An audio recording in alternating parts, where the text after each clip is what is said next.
Hello mga ka-PCPO. So ngayon, ang vlog natin today is try nating mag-fix ng GPU. So, testing muna natin siya kung anong problem niya.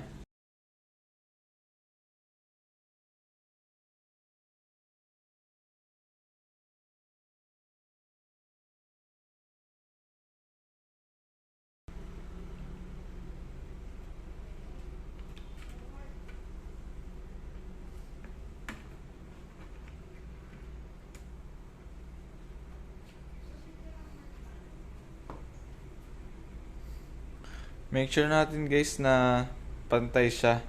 Hindi siya nakakarb na gano'n ah. Kasi minsan ayun yung nagiging epekto kung bakit minsan garbage display yung nakikita natin or minsan walang display. Kailangan diretso-diretso. Pantay na pantay. Ito naman, mukhang pantay naman siya, so hindi na natin siya kailangang pantayin. So try natin muna siyang i-reheat to, tapos linisan natin tong mga pins niya.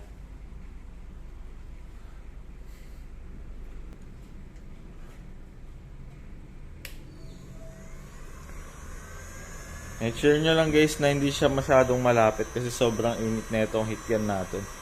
Meron naman yung ibang heat gun na yung mas maliit lang. Ayun talaga yung mga pamprasi lang. Tapos may nilalagay pa dito na silicone. Para siya sa...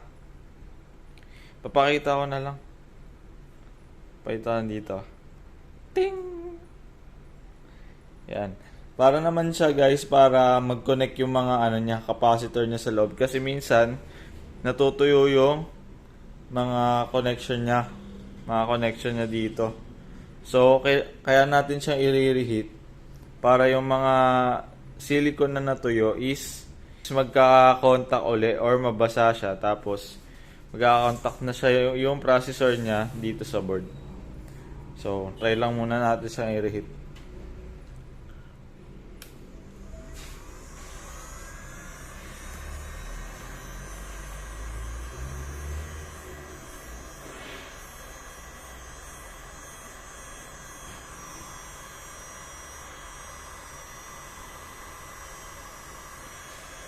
Make sure nyo guys na hindi ma-overheat yung mismong GPU natin.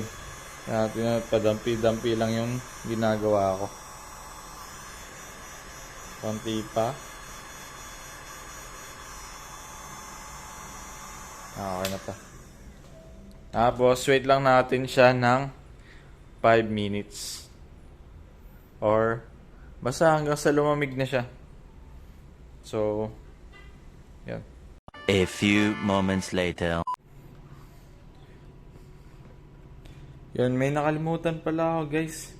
Kailangang tanggalin mo muna natin yung thermal paste bago natin i-reheat. So ako na kalimutan ko muna siyang tanggalin.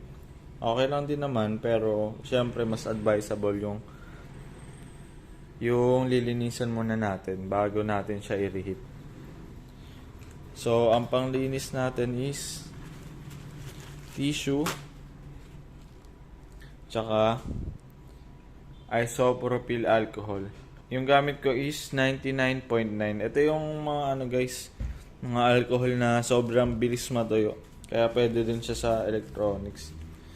No? So, ang dito, kailangan hindi nyo siya babasain. Dadampian nyo lang siya. Kung akala nyong nakasara, hindi po, binutasan po natin yan. Ayan. Baka isipin nyo nakasara Kaya natin binutasan kasi pag binuksan natin is baka maraming malagay. So lilinisan natin siya.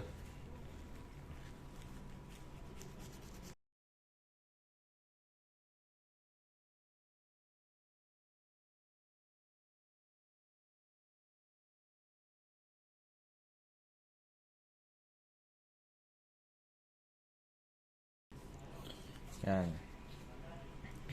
Yung sa gilid guys, kung meron kayong mga, kanyari cotton buds, ayan, pwede yun. So ako kasi wala akong cotton buds dito. Kung gusto niya pa siyang masyadong linisan, okay lang din. Kung ganyan din, okay lang din. Kasi kailangan natin yung mga, nakita niyan, yung mga ganito kaliliit na bakal na yan, is kailangan natin lagyan din ng thermal paste. Kaya ako, iiwan ko na lang din yan dyan. Ngayon, lalagyan na natin siya ng thermal paste. Or thermal grease pala. Yan.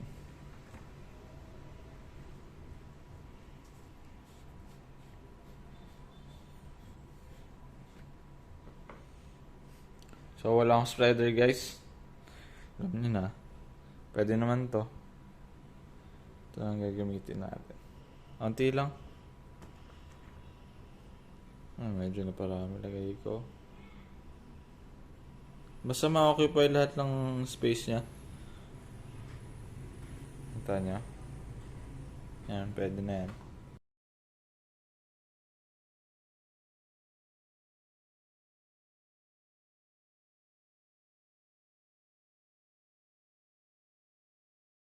Sensya na guys, medyo makalat.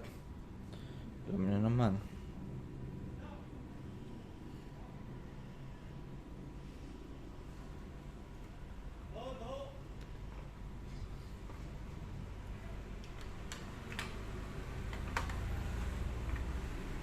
So, balik na natin yung mga screws niya.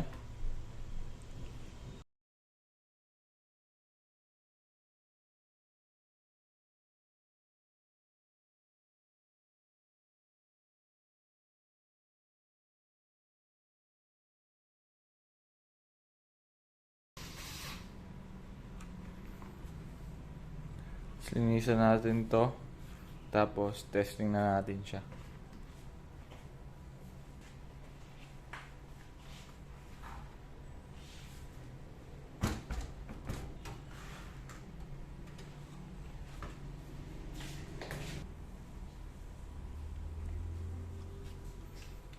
Buburahin muna natin siya. So, kung makikita nyo, wala naman siya yung parang dumi. So, hindi tayo mahihirapan sa paglinis. Malinis naman siya. Pero, linisan pa rin natin.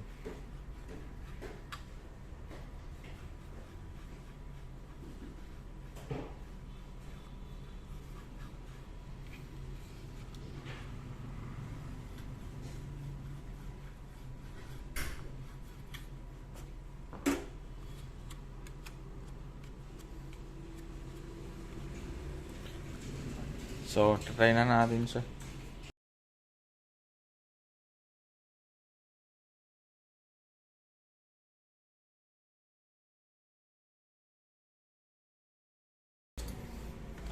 So guys, may isa pa pala akong sasabihin sa inyo. Yung iba kasi mga customer na pumupunta dito sa amin is minsan dito yung sinasaksak. Kaya minsan hindi nagkakaroon ng display. Pag may GPU kayo, wag nyo dito isaksa kasi hindi talaga magkakaroon ng display yan. Wag dito sa mismong board. Kailangan dito sa mismong GPU or video card or graphics card. So, yun lang. So, try na natin. So, tignan na natin kung magbo-boot siya. Kaya natin.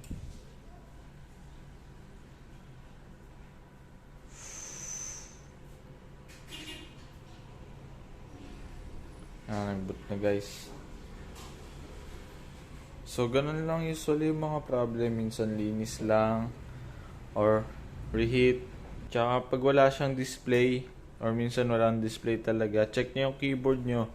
Pag umiilaw yung keyboard, it means okay yung RAM. Pag hindi, check niyo yung RAM. So, papakita namin yan sa next video namin.